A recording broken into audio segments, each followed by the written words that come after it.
Rainbow After the Storm by Miles Prower 06.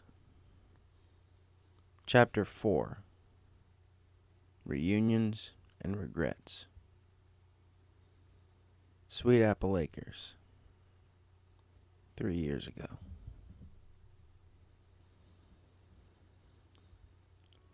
Rainbow slowly came to in the place she had fallen asleep, but something wasn't right.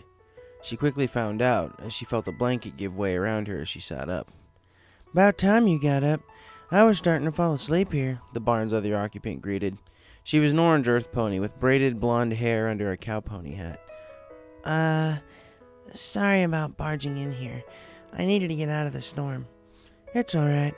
I'm actually curious as to why you came in here instead of moving some clouds around. You are a Pegasus after all," the cow pony said. "Well, I'm not allowed to alter forecast weather, and it was freezing up above the storm, so I was close by, and I came in here." "Looks like you did more than that," Applejack said, motioning to the apple cores around the Pegasus hay bale. "Yeah, I'm really sorry. I haven't had a decent meal in a few days," the Pegasus apologized. "No need to apologize. They're just a few apples. Come on, let's get you inside. I've got a guest room with a real bed, and let's get a real meal in your belly, and then you can tell me what's going on here. By the way, welcome to Sweet Apple Acres. Nice to meet you. Name's Applejack." Rainbow smiled, just a bit surprised at the farm pony's hospitality after her trespassing. "Rainbow Dash," she replied. "Fitting name to be sure. Come on in the house now." Rainbow followed Applejack out of the barn, and it was no longer the pouring rainstorm it was when she went in. The stars were now out and shining brightly. It was a short walk to the farmhouse. They came in through the side door, quietly, as to not disturb the rest of the family. Rainbow looked around for a brief moment at the kitchen area that they had come in at. She followed the farm pony down the hall to a guest room. It was a bed, a nightstand, dresser, and closet, with a window with a view of one of the orchards. "There's a bathroom next door down. If you need anything, on the last door at the end of the hallway." I don't know how to thank you, Applejack," Rainbow replied. "You can thank me in the morning by telling me what's going on over breakfast tomorrow. For now, just get some more sleep. Have a good night," she said. With a smile, she gently closed the door and left her new guest alone. With no possessions of any kind with her, Rainbow had little else to do but climb into the warm, soft bed. Right now, this was better than a cloud. Or a haystack. She was back fast asleep moments after her head hit the pillow. Morning came quicker than usual, seeing how it was the middle of the night when she had woken up in the barn. This time, the alarm clock of choice was a wiggling wet nose on her own snout. Now, Winona, leave our guest alone. Get down now," she heard Applejack say. Rainbow opened her eyes to see a tiny puppy on her chest, tail wagging furiously. "That's my new puppy. Only had her about a month. Trying to get her trained and ready to help me around the farm." Rainbow waited for the puppy to get down and scamper out of the room before tossing the covers aside and got out of bed. "Sleep well?" Applejack asked. "Yes, very well. Thanks. Well, freshen up and come on into the kitchen. Got a fresh hot breakfast made up for you." Rainbow again thanked AJ and made her way down to the bathroom to get cleaned up. She took a quick shower, which helped deal with the wet fur smell she gained from the storm last night. When she was clean and had herself completely dried off, she went out into the kitchen, where a very inviting breakfast was waiting for her on the table, accompanied by Applejack and who appeared to be her grandmother and brother. "Well, now that we're all settled, how about telling us about your friend here, Applejack?" the elderly pony said. Applejack nodded to her and then turned to Rainbow. "Well, this here's Rainbow Dash. I found her snoozing out the storm in the barn last night, and was hoping she could tell us what she's doing here. Where are you from, Sugar?" the farm pony asked the obviously hungry Pegasus. I'm from Cloudsdale. I ran away from home 3 days ago, and no, I'm not ready to talk about it. It's my business, and I have to deal with it. Sorry if that seems a little rude, but look, I'm still not sure how to feel about it yet," Rainbow replied, short, blunt, and straight to the point, instead wanting to concentrate on her food.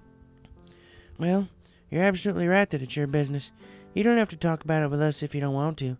But I just want to caution you, If you're not returning there anytime soon, you'd probably be best off trying to find a way to support yourself. I can tell you right now that not many other ponies would be as hospitable to you trespassing on their property and eating their crops, Applejack replied. Rainbow was about to agree when the breakfast conversation was interrupted by a sudden lively barking.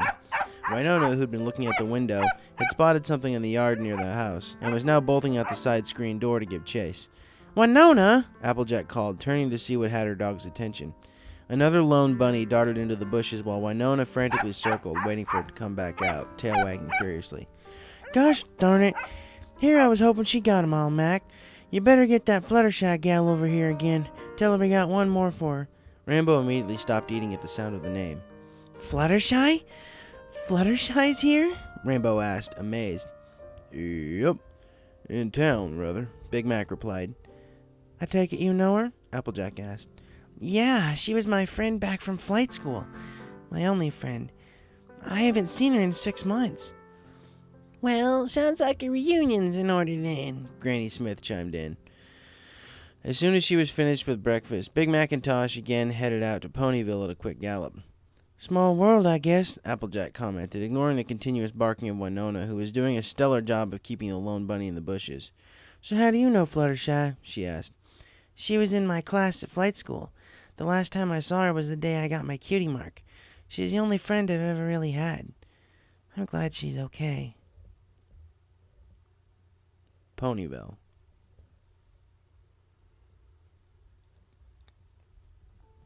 Fluttershy was tending the small animal she kept indoors when there was a gentle knock on her door. Going to answer it, she was met with a familiar face from the day before. "Oh, hello again. Big Mac, was it? What can I do for you?" Fluttershy greeted. Sorry to bother you again, Miss Fluttershy, but it seems one of the bunnies wasn't interested in coming with you yesterday." "Oh dear," the caretaker commented and ran to get a small bag of carrots and also a few leaves of lettuce. "Sometimes they just need a little more convincing." "We also have a friend of yours from Cloudsdale," Big Mac told her as they left the cottage. "Oh, who would that be?" "Her name's Rainbow Dash. Applejack found her sleeping in the barn after last night's storm." "I wonder what she's doing down here. She's the reason I got my cutie mark." 10 minutes later, they were back at the farm, and Rainbow came out on the front porch to see her friend. "Fluttershy," she said, galloping towards her and embracing her. Fluttershy returned the hug, glad that Rainbow was so happy to see her. "Awesome! You got your cutie mark," Rainbow said, eyeing her friend's flank. "Yes, I did. Thanks to you, Rainbow. We'll have plenty of time to catch up, but these ponies have a bunny problem for me to finish taking care of." With that, Fluttershy made her way around the house to the backyard, where Winona was growling at a bush. Applejack successfully called her dog away at Fluttershy's approach, and she laid down in front of the bush. "No, sorry about that noisy dog, but you aren't supposed to be here, little friend. Why didn't you come with me yesterday with the rest of your friends?" she gingerly asked, putting a carrot on the grass in front of the bush. When this didn't entice the pesky bunny out, she added a piece of lettuce to it, and this caused a little black nose to poke out and sniff the offering. After barely a second, 2 furry arms grabbed both and pulled them back into the bush. Sounds of ravenous eating could be heard. "Now, don't you want to come back to my place and have all the room to run around and all the lettuce and carrots you want?" The question was answered by the last bit of carrot, stem included, being thrown back out, hitting Fluttershy in the forehead with a thunk. None of the apple family could exactly tell what happened next. Fluttershy's pupils seemed to dilate, and she again spoke to the creature, who then cooperatively came out of the bush. "Now there's a good bunny. Come on, let's go get you set up in your new home," she said to her newest companion, who now followed in step. She approached the group of residents on her way out. "You can come along too, Rainbow. You can explain what you're doing down here, and I can give you a place to stay," she offered. "Yeah, all right," Rainbow said, turning to Applejack and Big Mac. "Thanks for the bed and breakfast, and, for the barn and bale too, I guess," she thanked them. "Ain't no trouble at all. Hope everything works out for you, Sugar Cube. Have a good one now." Applejack watched as the 2 Pegasi departed her farm. She was glad to have made a couple new friends, and wished to see them again soon, but also hoped that that was the last of her bunny problems for a good long while. "Well, that was quite the exciting night. Not every day a rainbow-haired Pegasus flies into your barn." Rainbow walked alongside her fillyhood friend along the hilly path to Ponyville, who seemed to favor walking everywhere instead of flying. "Just like old times," Rainbow thought to herself, remembering how Fluttershy rarely ever flew in flight school. "So what are you doing here, Rainbow? I didn't think I'd see you again after that race knocked me off the starting line, Fluttershy said. Yeah, glad to see you're okay. Well, in my case, everything's not okay. I ran away from home. I've been here and there for 3 days. I don't want to go back. I don't want to give my dad the satisfaction of coming back. But if I don't... Fluttershy politely waited for her friend to get through her thoughts. Applejack's right. If I'm not going back home, I've got to find a way to support myself. But what would I do? And what pony would hire Pegasus that got expelled from flight school? Well, looking around can't hurt, and you're more than welcome to stay with me until you find something, Fluttershy offered. Rainbow couldn't find the words to show her appreciation for Fluttershy's kindness just yet. Why'd you get expelled? The bullies that were giving you problems were now giving me problems. And when I fought back, the school that wouldn't do anything about them kicked me out, and my parents wouldn't even listen to my side of the story. Oh, I'm sorry to hear that, Rainbow. Well, if you're gonna put up with me for a bit, then please let me help however I can around your place. What do you do, anyway? Oh, I take care of all sorts of woodland creatures. That's what my cutie mark signifies. I can communicate with animals like no other pony can. And here we are. Rainbow looked to the cottage in front of them at Fluttershy's announcement. The 2-story home sat atop one of the numerous hills in the meadow. One could see the everfree forest on the other side of the meadow, as well as the path to Sweet Apple Acres they had just come down. A creek ran in front of the house, and a small sandstone arch bridge was built over it, with bushes planted on either side. More than anything, however, it looked like a work in progress. Half-built animal habitats littered the trees and yard, which made Rainbow even more eager to help. Well, I just had a good breakfast, so where do I start? Rainbow asked. Well, there's plenty of cleanup to be done in the backyard. This place was owned by a gardener, obviously some pony not very organized. Just pick up whatever tools and shovels you see, and if it looks like they can be used, set them aside. Just stay out of my shed and back. Uh-huh. There's a small shed in back, and right now it's a death trap. So many things stacked on each other. Moving even one thing might bring the whole thing down on you, so just stay out until I can get some pony who can handle that mess, alright? You got it. And if you need a break, just come inside and fix whatever you like. What's mine is yours, Rainbow Dash. Rainbow felt tears prick her eyes as she smiled. Fluttershy, well, thanks. You're really the only friend I've had, and you've got to be the most sensitive, kindest pony I've ever met. Not a problem at all, Rainbow.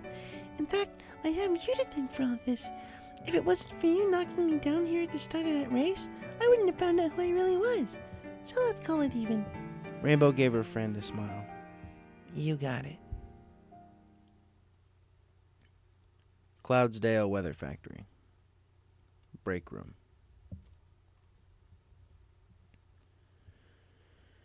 Stormcloud had found it increasingly hard to focus on his work at the factory. Right now, he was just trying to find the motivation to go back out to the floor for the rest of his shift, as he sipped at a cup of premium roast Canterlot coffee. "Hey there, Stormcloud," an approaching voice greeted in the Weather Factory break room. "Huh? Oh, hey there, Cloud Kicker." Stormcloud returned the greeting, sipping at his drink. "You've been rather distracted lately. What's going on with you today?" his co-floor manager asked. "Oh, it's Rainbow. She got expelled 3 days ago, and when I told her to go apologize to the school, she took off into the night. I haven't seen or heard from her since." "She'll come around. She's got a lot of spunk, I'll give you that." "By the way, whatever happened to your daughter 6 months ago? She went missing from flight school during some Pegasus race, the day Rainbow got her cutie mark." "Oh, Fluttershy? She's fine. She sent me a letter just a few days after she went missing. Said she plummeted all the way down to the ground before she was caught by a group of butterflies and found she was able to talk to the animals. She got her cutie mark that day, too, and has opened up some kind of animal habitat down in Ponyville." "Wow, that's good to hear. Glad she's okay." "What did Rainbow get expelled for, anyway?" "She kept on getting into fights. Said the bullies wouldn't leave her alone." "And you kicked her out for that?" "I told her numerous times to stop fighting, and she wouldn't listen." "Sometimes kids aren't the best listeners. And still, you have to try and see things from their point of view, Stormcloud. That's part of parenting. Fluttershy told me the day she got her cutie mark was because of a race that Rainbow challenged some bullies to that were making fun of her. I'm not saying what she did was right, but maybe the school does have a bullying problem. Don't you remember our days from flight school?" Stormcloud scoffed. I recalled you got into one fight, and they never bothered us again, he admitted, unable to hide the smirk on his face. Maybe that was the problem. Maybe they weren't leaving her alone. Maybe there are too many of them. I'm not trying to tell you how to be a parent. I'm only suggesting you try another point of view. Stormcloud sighed, taking another sip of his coffee. Until Rainbow returned, the advice of his best friend and co-worker weren't going to do much good. Regardless of what happened and why, as concerned as I am, Firefly is worrying herself sick. What am I supposed to do? Rainbow could be anywhere. Where am I supposed to look? Cloudkicker reassured his friend as best he could. She'll come around. Kids always do. Stormcloud looked at the last bit of coffee in his cup. I sure hope so.